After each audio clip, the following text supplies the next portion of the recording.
Angie Phelan. This is my husband Sean, and this is Mackenzie Phelan.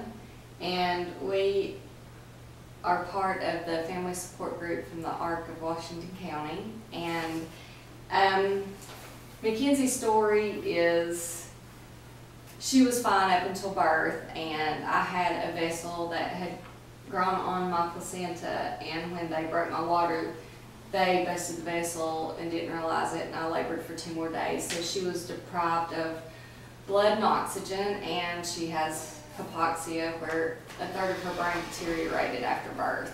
So she has severe cerebral palsy. She can't walk, talk, sit up on her own. She has limited head control. Her emotions are all intact. That's how she communicates. She laughs and cries, and the whole thing is appropriate. It's just she's trapped in a body that she can't do anything with. She eats on her own. She doesn't have a feeding tube.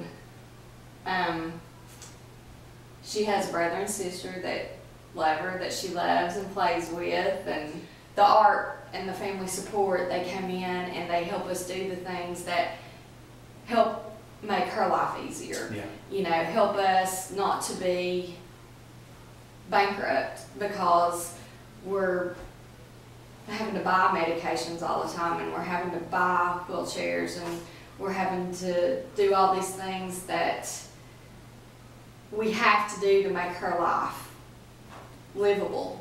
And they give us the support.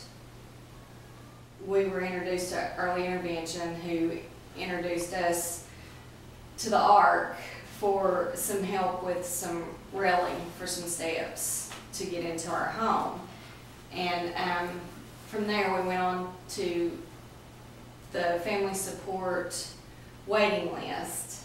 And once we actually got approved from the waiting list, the ARC has helped us with medical bills, which are phenomenal because we have private insurance. So everything has to, you know, we have to pay deductibles.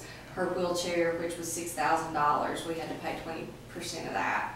And her hospital bills, because she's had numerous hospital stays, you know, we've always had to pay the deductible for that. Her doctor's appointments.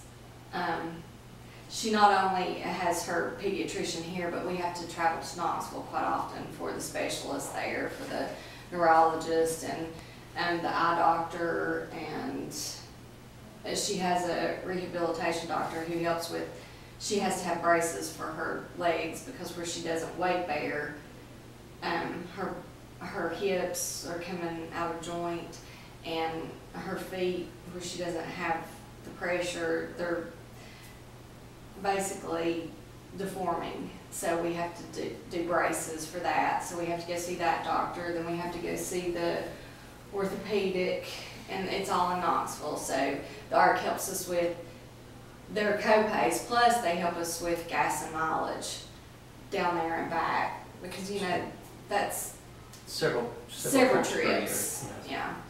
And they help us with diapers, because Mackenzie's never going to be out of diapers. And if you've ever had children, you realize that diapers are one of those things that you can't wait to get out of because of the expense. And they do help us with diapers and wipes. They help us with medications Mackenzie's on.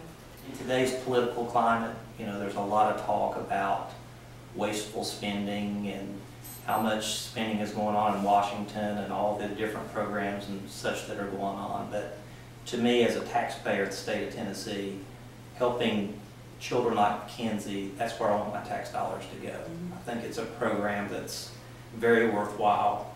You know, it's helped us. I know it's helped several other families, and you know, there's an emotional burden that comes with having a special needs child, but there's also a financial burden, and they really helped it, you know, with the financial burden.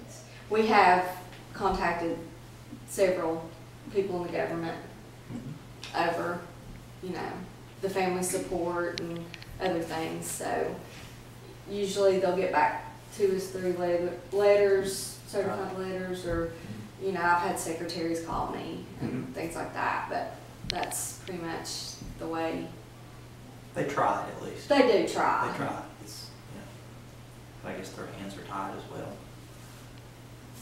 I'm sure if they don't have the money, it's hard to give the money, but, the family support, you could not have a better government-funded program, because they do help families who need help. They do. Because she can't do it for herself. This is the best program ever. If I did not have this support more times than I could count, we would have been homeless. Family support is not just a name, it is what they do. Families come first. They help us better care for our disabled family members. Disability is not the end of the world, but when you meet so many obstacles and closed doors, you can feel like giving up. You are more than just a number on a case file, and we are always treated with respect and dignity. If you want to know what love is, that's unconditional love. That has taught us more than we would know in a lifetime. But you have to learn and understand that life is not what you thought it would be.